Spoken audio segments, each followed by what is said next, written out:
You know, I taped this and somebody rang and interrupted me, so part two. Greetings, folks. Miss Gaius from the UK. Hope you're all doing fine and in a better frame of mind. And slowly the lockdown will be lifted, thank God. Viewers, I'm so glad to be back to air my voice. Brought along my imaginary friend with his squeaky little voice. So sorry I've been away longer than I thought, but was given the strength to complete this by the Lord. However, not everything I say comes from his source. As my imaginary friend bombarded my thoughts, he's a naughty little midget that had his own way. And viewers, don't get offended, but what I'm going to say, after this episode, I would really need to pray. So stay tuned in and don't switch off halfway through, because although I may go crazy, this is all for you. Hope you don't get offended, as I want you all to stay. I pray for all of you for health and peace and hope today. Hey, hey. So, how has this new way of life been for you all? Have you been frustrated or are you having a ball? Have you been lonely or have you received calls? No matter what state you're in, we're all in this together. When it's all over, I trust the world will be much better. And the changes that were needed will be sustained forever. Amen for that.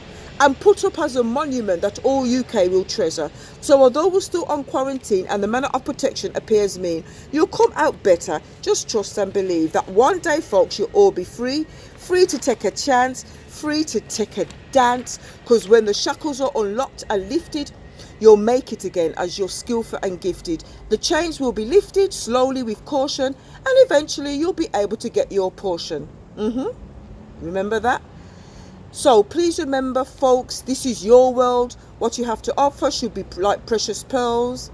Many are missing their loved ones every single day. The evils that ravish this world will one day have to pay. I know, unfortunately, all my fam has made it through. The rain, the sunshine, the fears, the worries and the blues. Oh, how I miss my precious children every day and night. And when I get to see their beautiful faces, that will be an awesome sight. Viewers, the continuance of Women Who What Though is now on lockdown. I give it a little visit while it's in quarantine, just to add to the notes. It'll be released soon. When I do know, I don't know. Okay? So even if the lockdown is lifted, I will still record it and talk a little, about the experience, but may use a different title. As for me, I am still on lockdown, in a sense. We all are in the UK.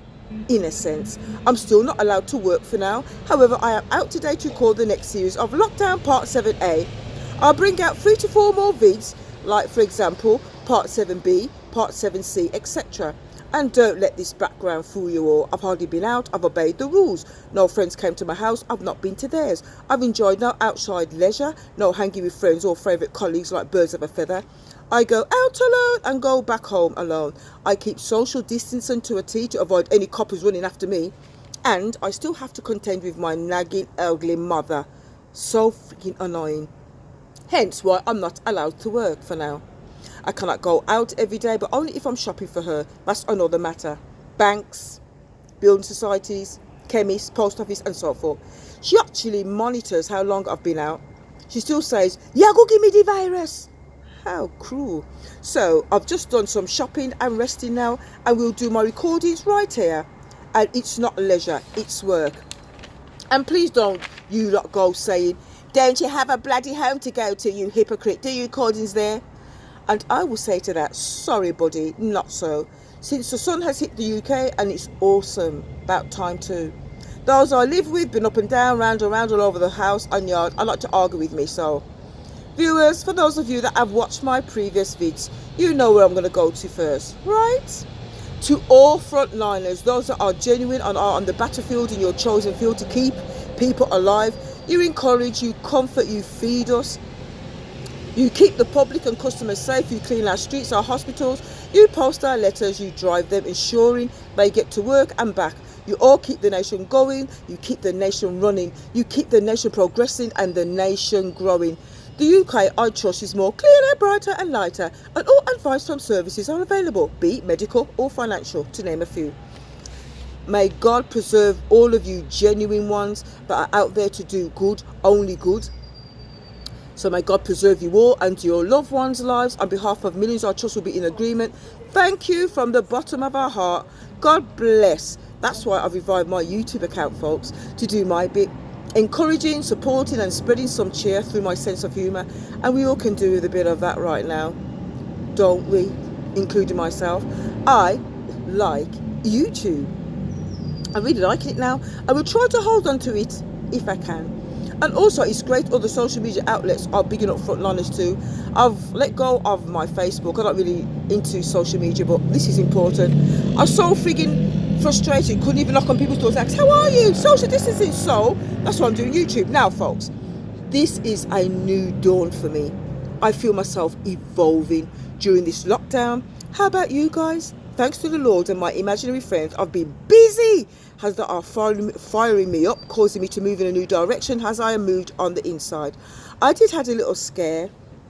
I poisoned of an organic beetroot juice, very good for your blood. It went off and I was kind of sick for a while, but I am better now, yeah.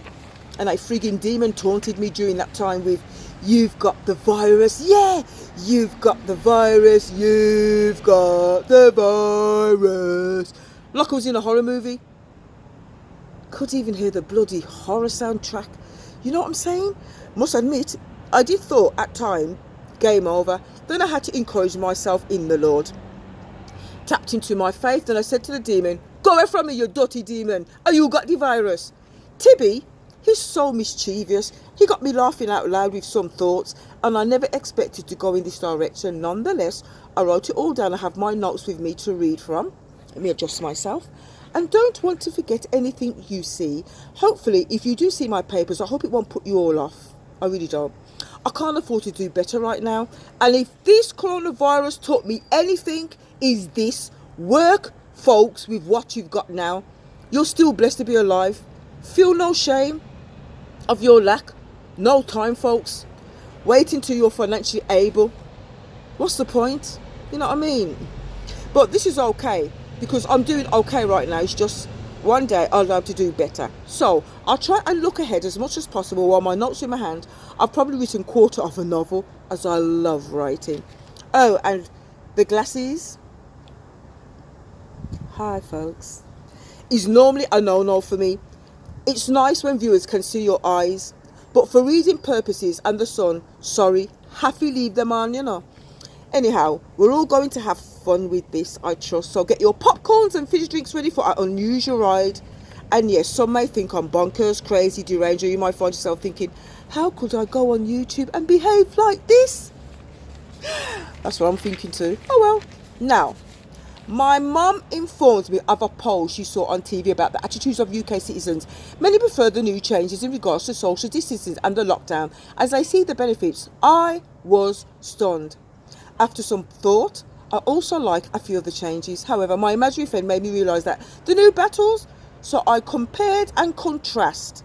Hear that? I compared and contrast and named it Battles of the Old versus Battles of the New. So here are some scenarios for you folks, and we will be talking about the obvious, and we'll start off with the battles of the old, you know, before the virus hit our atmosphere. We will choose mainly the city of London and a bit of the West Midlands. Why London? Why not? It's the capital. It's big. It's vibrant. It's rich with so much to see and do. The energy can drive you crazy in certain areas of the city. It's a city that never sleeps. It's bold and arrogant, cosmopolitan. It's cold and aloof. It's trendy. It's hard and not so friendly. Polluted. The system's at times confusing and the vigour may send you to insanity. A city with the worst benefit system, as far as I'm concerned, in the bloody whole of UK. Before you go there, you really need to pray, because these people would end you in the grave. London, the city that draws people in all over. Some make it rich and some just done over. Many come over to fleece, while a handful ends up on the streets. Many think London is paved with gold. In fact, the whole of the United Kingdom, I was told, hey, they stole that verse from the bloody Bible and God wants it back. Just joking. I hope you like my sense of humour, you know. Now, take it in a suburb city. Robust, packed, noisy, smelly, busy. What's wrong with that? Nothing. If it's balanced, as long as members of the public also have manners, That is the key. The lack of that causes the rat race. Why many cannot cope, thus elope. Thousands left the UK due to the rat race. Many others left because Britain don't appear like Britain anymore. You know what I'm saying? Where on earth is all the good old-fashioned English people gone? In countries with not many English people, minus Spain, that never made sense to me, but it is what it is. Now, a bit of noise is okay. Too much does my head in. Filthy transports and street is unacceptable. People pay their bloody taxes for better, and constant fare rises is a joke. A bit of germs is okay, however, as it builds your immune system. Although many in Africa are living in splendour, others are living in slums and still do okay. During the pandemic, coronavirus, I'll tell you something, Africa have the lowest rates of COVID fatalities. Their immune system is strong and they take supernatural products, helping to keep diseases at bay. Of course, there are those that do die of viruses, but they'll do much better than the Western nation. So don't freak out if someone accidentally touches you with their dirty hands. Just wash your hands, shower, wash your hair, okay? Clean your home, but don't go berserk. The thing that ticks many people off, though, are the constant cancellation of tubes, trains and buses. If you're stuck on a tube or train or bus and it's 25 degrees, fancy being stuck underground for an hour. No air, stench like whatever. Many pay £200 or more per month for the privilege of being rampacked, standing through out the journey while being squashed under someone's smelly armpits. So viewers, here's battle number one. Right, some may feel when they first open their eyes upon their beds, they yawn. Look up to the ceiling. That was a great sleep. Why was it? Had a great shag that night, did ya? Your mattress, is it to your liking, is it? Those posh ones that supports every bit of your body, head to toe. How about the pillow? Is it too good for the likes of low rate pay working class like myself that still can't bloody afford one after 3 years in employment, but can only dream of? And as for you lot that got out of the wrong side of your bed, what's up? You got caught in sexual relations with your brother's wife, so in turn your wife flirted with him for revenge. And instead of going home and lovingly showing her what she'd be missing if she ever left you, you went to the blooming pub, mate. So how many shots did you have, her? 1? 2? Oh, sorry, 3. Plus gin and tonic. And you managed to hand her a bloody cocktail too. Whoa. You swaggered home, crawled upstairs, encountered your wife who's seething now. She is angry. And the look on her face says it all. You know why? Because she thought you went back for seconds. I mean, come on, dude. Look at the time. So it was inevitable. She kicked your ass back downstairs. Sleep on the settee. You end up sleeping down the bottom of the stairs, snored like a pig, woke up, your back twisted up, thinking, never again. I need the bathroom. You take 1 step, 2 step, 3 step. You felt sick. Bit more arguments, you really feeling like shit now. You head out the door, you inhale. Out of sight, out of mind. Jesus Christ, that woman can lag. I made the mistake, but bloody hell. You may not have felt 100% when you head out the door, but a whole lot better. And you could be heading for college, uni work, the benefit service, or whatever. And you think, got some air and tranquility. Put your headphones on and way to go. Oh yeah? You think you're going to have peace throughout this journey? Think again. Battle number 2. For many of us, getting to work is work. Especially for those that hop from one company to another. Why does many hold 3 to 4 jobs? I know them. Blame the government. Everything is above the rate of inflation. Why do you think there is that program named Rip Off Britain? And it's worse if the weather is bipolar. Pardon me for using that term, no pun intended. Guess what? My nickname was called Bag Lady due to the frigging weather. Nice now though, the weather is. But back then, sometimes I would hop from one job to another and I would carry my toilet paper, toothpaste, toothbrush, lipstick, papers, pens, receipts, hand cream, hair gel for my edges, lunches, baby wipes, jacket, change of shirt, from white to black, different tie, scarf, gloves, rain mat, summer jacket, blazer, hat, and the list goes on and on and on. And trust me, a colleague I get on with saw me with a lot of bags and says, what the hell is all this? Cut that out, man. Cut that this shit, man. Cut it out. You know, we've experienced 4 seasons in one day over here. I kid you not. Sometimes I look like a vagabond. As for travelling, whether you're on your own vehicle or on public transport, Depending on where you live, take an inner suburb city, robust, packed, noisy, busy and smelly. What's wrong with that? Nothing. If it's all those factors are in balance, not over the tap.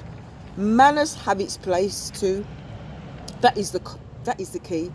The lack of it largely causes the rat race. Many cannot cope, thus elope. You know, I've actually said this before, so I'm just going to go over. Oh, okay. I will start from here. The thing that ticks many people off are the constant cancellation of tubes, trains and buses. Delays of buses, you're late to your destination. You're stuck on a tube. It's 25 degrees in lockdown in a confined jam-packed carriage. All the carriages are packed. Many pay up to £200 or more. I know I've said this before, but bear with me. I was once nearly shoved onto a track, so I turned around and gave chat pack. I don't appreciate someone trying to kill me just because you don't want to be late for work. Hello? Can't you see the platforms are full? Damn, all I want to do is get to work without the bloody hustle and bustle. That is too difficult, is it? You'll be lucky to get a seat within that hour. Trust me, it's like an animal kingdom. Every dog for themselves. And where the heck were the transport staff, security or police for that matter? They should be monitoring the busy station on the platform, trust me. No thanks. I don't trust you because I don't trust or want coppers or security policing me.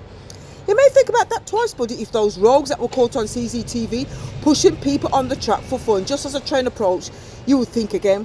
Police will be there and security as a deterrent to stop the breach of the peace, to keep people safe and if need be to arrest those who are breaking the law. I hope those idiots got arrested.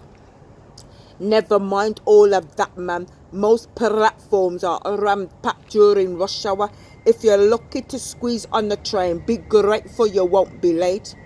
And be squashed like sardines in a tin can? I don't think so. Be a realistic, woman. That's London. That's our way of life. That's the rat race, like you're constantly in a fight. Okay, I'll be realistic. How about the buses then? They too experience delays. Yes, sometimes there be accidents and diversions, construction work after construction work and so forth. And the cheek of 2 or 3 buses coming up behind the first one and they stop in the queue, expanding due to the delays, and all the buses at the back of the first one just speeds off and the first bus get rammed with too many people. I've personally been through all kinds of nonsense. I have drivers that drove as though they were on a racetrack, and other bus drivers drove so slow because I've walked 2 hours and got there way before the bus, and I literally got thrown off the bus while in high speed motion. This is the truth. I feel what I said so far is the truth. It was a red bus that had no doors. You hold onto a pole. You can sit there on the bus. I held onto the pole as there were no seats available. Too packed, you see. So when the bus swerved, I literally fell off the bus and I would have been the 8th commuter to tell off the driver. That's how wild he was driving. Bloody hell. Loads of passers-by helped me and I was on a high, angry, while the driver, thank God, was stuck on a red light. Because he was on such a hyper, he would have just drove off whether I was dead or alive. When I finally got off to face him, I told him proper. I bought him blows and skirt. Black people, I don't know what me a chap bought. Trust me, when I was done with that, he should have worn his diapers. Sorry. Buses get into their next, I feel sorry for them. The drivers, they do go through hell, and when they get to the next destination, they have to get there on time. If there was a road accident, tough, their seniors will roast them regardless. That's why sometimes I feel to despair, as I cannot bear many things about buses. It's bad enough battling getting near the front queue. When the bus arrives, you're battling your way through. Yeah, you spot a seat, but some ass plants there first. He stares at you and you mumble back jerk. Your eyes diverts to the left, where a man sits. With his dog next to him, I could tell a man to bitch. I actually like some dogs, but really you want to go there? I hear other mumbling, that ain't bloody fair. An elderly standing next to me should be sitting there. He looked me up and down and says, I don't bloody care. Well, at least remove the dog. No, I don't want to share. This elderly deserves his seat. We sat here first, so there. I'm going to tell the bus driver, challenge me if you dare. You shouldn't be here. I'm entitled, I paid my fare. I could easily drag you up, then I'll set my dog to tear. Karma is a bitch, but this will be my year, so there. In a sense, this is reality, folks. I've met a lot of people that will get up for an elderly person, then there's a lot that won't, and I've met both a lot. I don't feel good ever seeing that, and my nostrils don't feel good either. Ever really does when I'm on a bus. And where I'm living in the West Midlands, it's even worse. Commuters have to put up with put up with smelly breath, smelly hair, smelly armpits, but and some don't care, smelly clothes, smelly footwear and smelly feet. It's 20 degrees out there. I stretched to open the last closed window, then I changed my mind. What is the point? Would it make a difference? And where the hell do they ever clean the buses? Probably once a year, if that. From the ticket bin to the rails, the floor, the solid seats, steaming, dirty windows, the stairs and the skinny looking newspapers that we get for free. Oh God, yesterday's kebab are all absolutely diabolically filthy. I've seen everything from shit to piss to food beverages spilt and even spit. And if I ever hear, we do clean the buses regularly, it's the company's policy, I will knock you out. Just joking. I'm sure we all have witnessed bad practices such as continuous coughing, sneezing, burping without covering their mouths. I've often felt sorry for those that cough. But please, ladies and gentlemen, put your hands over your mouth. It's simple. It's bad enough putting up with diversions, heavy traffic jams with my job on the line. I'm really not a fan. And if the weather's cold, I'm looking at the bus driver because more people seem to come on who has I don't care attitude. Why the heck is he allowing too many people on the bus? Has the bus driver got a death wish for us? Drivers like that I could never trust, and I hope to God their company goes bust. Just joking. Now, my little imaginary friend is speaking, so I'll go back a little to trains and tubes. Have you ever got on a train or a tube and some dude parks his frigging foot on the seat opposite him or her, especially during rush hour? He or she is often young, on their mobiles, not looking up to avoid stairs, and couldn't care less that the train is packed and there's not enough seats. How rude. I often wish I had a real huge fat ass. I'll sit on their ankles and crush them. That'll teach him a lesson. Sorry. Travelling during Christmas and New Year is murder. It's packed, it's noisy, and so many people are tipsy and hyper.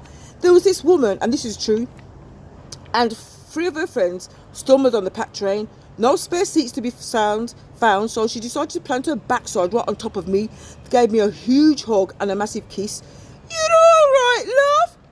Her 2 other friends sat on the floor with other commuters that also sat on the floor. That's how jam-packed the train was. Her final last friend used the toilet opposite her, or opposite us I should say, has her resting place. People's banging on the door, to use the toilet, and she refused to open it. Now back to the buses. When you're in a hurry, why does the ticket staff post a visit? Tickets please, can you show me your passes? The thing is, if a ticket officer has a dispute with a commuter, these days they handle all disputes on the bus where I'm living. So if you're on a journey and the journey is long and you don't want to be late for work, tough. The driver cannot move until all the ticket masters are off the bus. So annoying.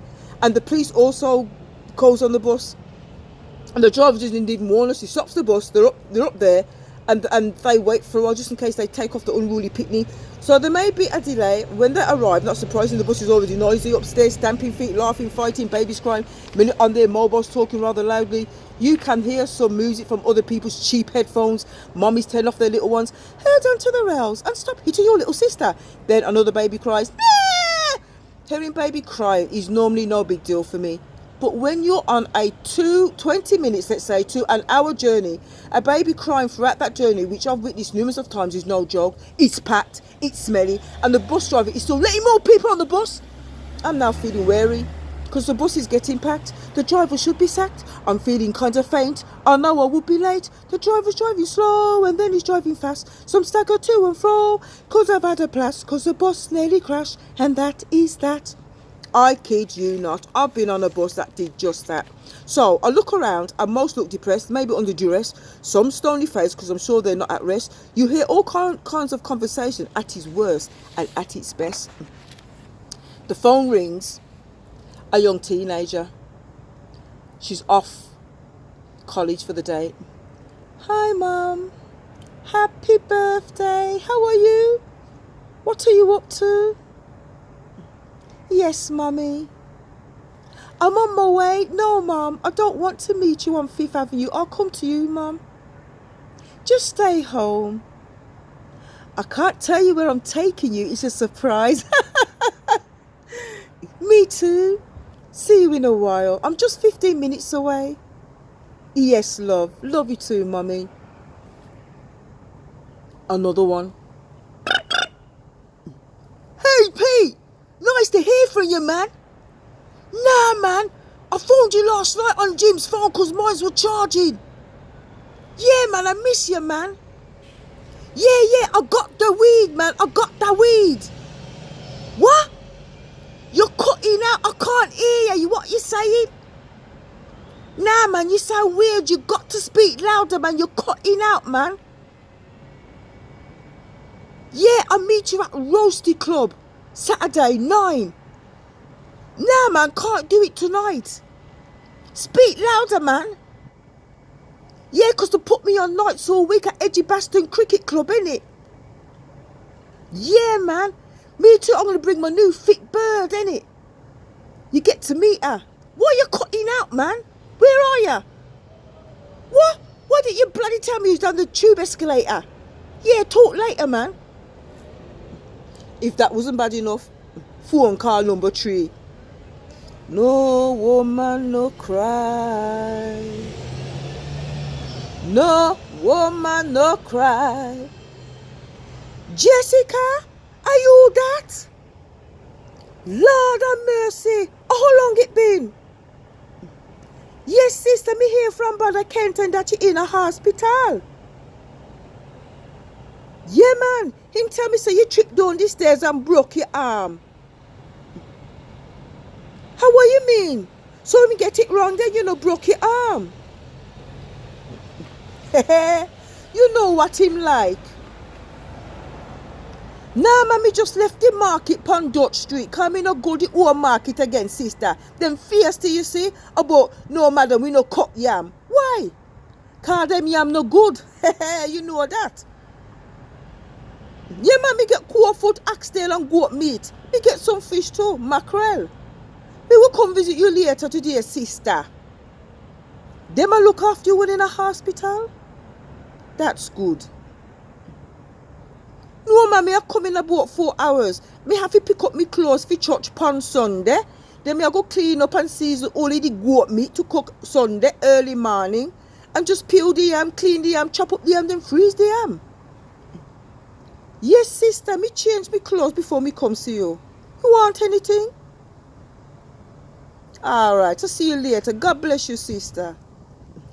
You know, folks, you get to hear more than you were bargained for, more than what you really should hear, from what people eat to their status, single or otherwise, their occupation, their shift patterns, their love choices, the birth date of their loved ones, their next agenda, where they love to shop and so forth. So we are all constantly bombarded with other people's privacy, but not so for motorists. Unless I have one or more passengers who constantly yap on their phones. Now, I've just discussed a number of annoying things you all know that happens on London Transport and West Midlands, okay?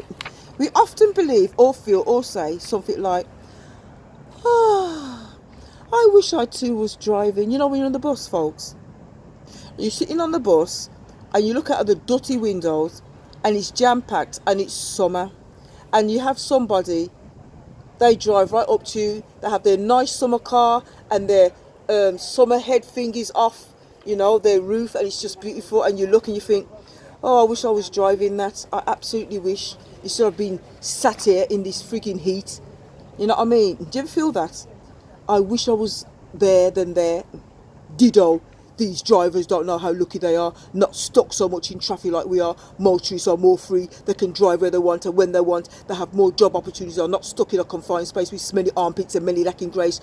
Shove your way through for a seat seems more easy than to say, excuse me. Why has the majority too afraid to use that word? Is it because you feel you will make you look like a nerd? It seems the word please and sorry has become so antiquated. Drivers don't experience that. Neither do they experience waiting in the freezing cold for a bus just to find that it was delayed, and when the bus finally arrives you'll be looking to get on it during rush hour. You have to contend with long queues, and if you manage to get on you also have to contend with the ticket masters plus the police officers that are heading upstairs for the unruly teenagers that usually congregate up there, and you're standing most if not all of your journey. And if that wasn't bad enough, you have to put up with a demanding little spoilt brat who mother tried to control him but could not. I want that, give me the I want to play the game, give it me now. then he casts himself on the floor screaming like he's demon possessed, while the next man next to me, who's on his phone, picks up his vocal volume to hear himself speaking over the child's wailings. He's obviously talking dirty to a mystery woman on the other end. Is it his wife who's got a wedding ring? I doubt that, but who gives a shit? Stop that nonsense now. But does he? Like Kelly does. He continues regardless, talking about body parts and he wants to ravish hers, reminding her to wear that little black dirty dress and the red silky pantyhose he admitted he had stolen from Victoria's Secret. What the? Is he nuts? Huh? You feel no shame? How can you pronounce that shit in front of commuters? Huh? Do you steal pantyhose really from a famous store? Huh? You ain't got a job? I mean, what are you saying, dude? Are you drunk or are you playing? If I wanted to hear that shit, I have an Android phone and can easily go into a pornography site in the meantime. The little brat is still screaming and Mother Dearest gives up and hands in the phone. Then he dashes it on the floor because she took too long. She quickly picks it up and hands it to him again. That was his silly protest of, you didn't give me the phone on time, you took too long. You little tiny tot, what the hell do you know about time? Your time is your mama's time and your papa's time at your age. You're too young to be calling the shots. Of course it does. And what little new age midgets doesn't do that these days? Look at him handling the phone like he's a grown-ass man. This tiny dude looks about 5 to 6 years old. And maybe on his next birthday he may just well be given the last handset for real. All he should be thinking about is Ringo Ringo Roses, a pocket full of posies, a tissue, we all fall down, and learning his ABCs and not demanding the latest handset, because in 20 to 30 years time when I'm all old and grey, shivered up, I may hear of talking babies popping out of their mother's womb and the first thing they say is, I want an Android phone and I want one now! God forbid, I'd rather ask God to take me home. As for fair prices that goes up every year, where's the money going to her? Have you ever figured it out yet? No, folks. Now, folks, I hope you enjoyed that. There are many motorists that do take tube transport to avoid congestion charge rush hour. Lack of parking space, road rage, and the list goes on. I often hear of drivers avoiding motorways like the plagues, and I'm talking about excellent drivers afraid to go on the motorway. I personally know of some that would even go to another city. They wouldn't dare if their life depends on it, by car. So yes, we all know drivers go through challenges on the road. Some still think they may have the life of Riley. Not so. Many of what they go through are the noise, car fumes from other motorists, drivers overtaking them, bad drivers, construction work after construction work, nowhere to park, congestion charge, emergency work, want to get by, faulty traffic lights, bad roads that need to be redone. Road accidents involving vehicles and members of the public that involves in road accident, who then becomes casualties, and you have to avoid their bodies, large vehicles loading or unloading, goods obstructing other drivers, diversion, female distractions, especially in the summer. It's probably worse between husband and wife. Oh dear. Sudden roadblocks and broken down vehicles, traffic jams because there's too many damn vehicles on the road, police flagging you down because you may have a faulty light. And as for parents and children, how often does a child suddenly pulls away from mummy hand, avoiding an ongoing car, and the car swerves, he's vexed and rolls down his windscreen. Hey woman, I nearly knocked over your child, so where's my thanks? Acting like nothing's happened. Ah, shut up. You don't deserve to have children, you silly woman. I will call the police upon you. Go ahead, you silly woman. How about blind bats? That's what I call them. I have seen it. Those that walk in front of a motorist like there are zombies walking on water. You would think the Grim Reaper led them there like a lamb to the slaughter. And as for road rage, it's scary. I've seen some back in the day. Hey, moron, you know you scraped my car? Do one. If I was mad like you, I would do the same. Dream on. Oh yeah, you got game? Then come over. Game on.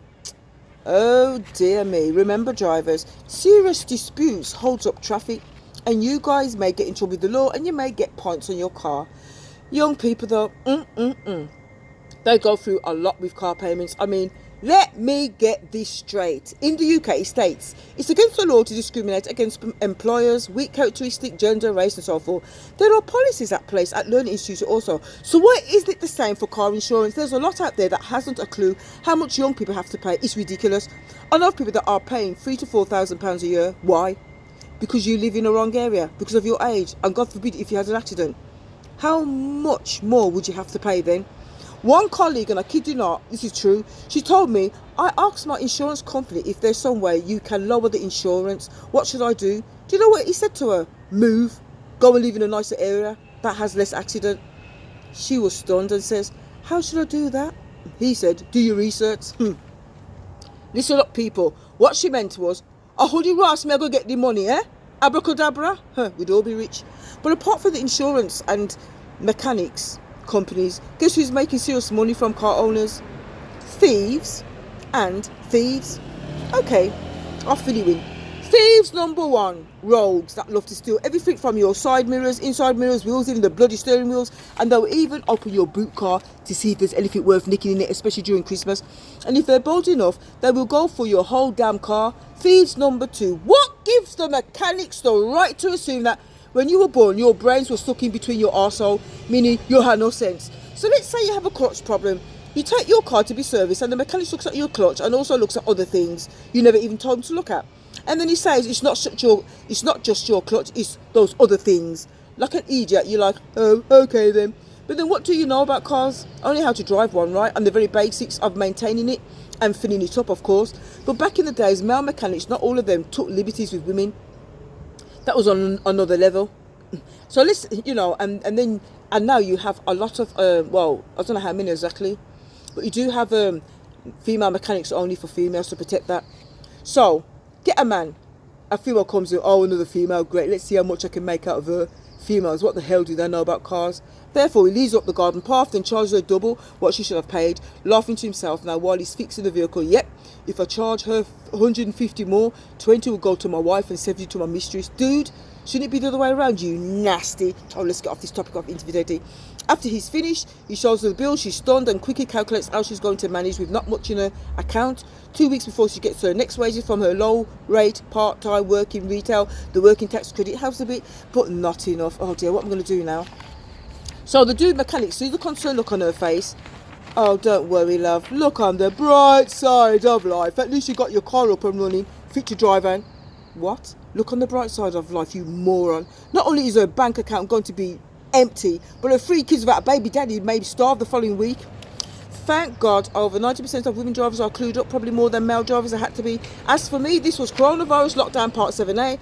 Part 7B will continue in about 3 days or 2 days. If not, it will be. I don't care if the government, which they will slowly lift the ban on lockdown in the UK, I will continue with the total lockdown and complete what I intend to complete in the UK. Now, obviously, I was concentrated on the negatives. It's my way of sticking up for justice. There are a lot of people that enjoy their journey to work, study constantly, but there are those that don't, and I wanted to concentrate on those that don't. A lot of what I said was from others, including myself, the real stories. You know what I mean? You wouldn't believe it, but they are.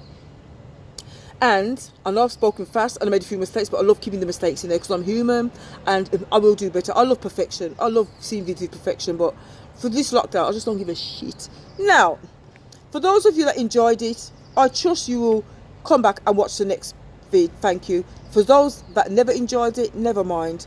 I hope to God you come back and watch the next video. I look forward to seeing both groups. And I can put down my papers now and I can lift this up in my hands and I can take off my glasses and say thank you for listening. I did go kind of very mellow and I'm so glad I did that because this kind of thing that I'm coming out with, it wasn't meant for in the beginning. Everybody was frightened and people were scared, and just protecting people and encouraging them in a calm way was my way. And now I'm going to get even more crazy. The next part will be probably more funnier, who knows. But anyway, I'll see you. God bless you, and stay safe, keep washing those hands.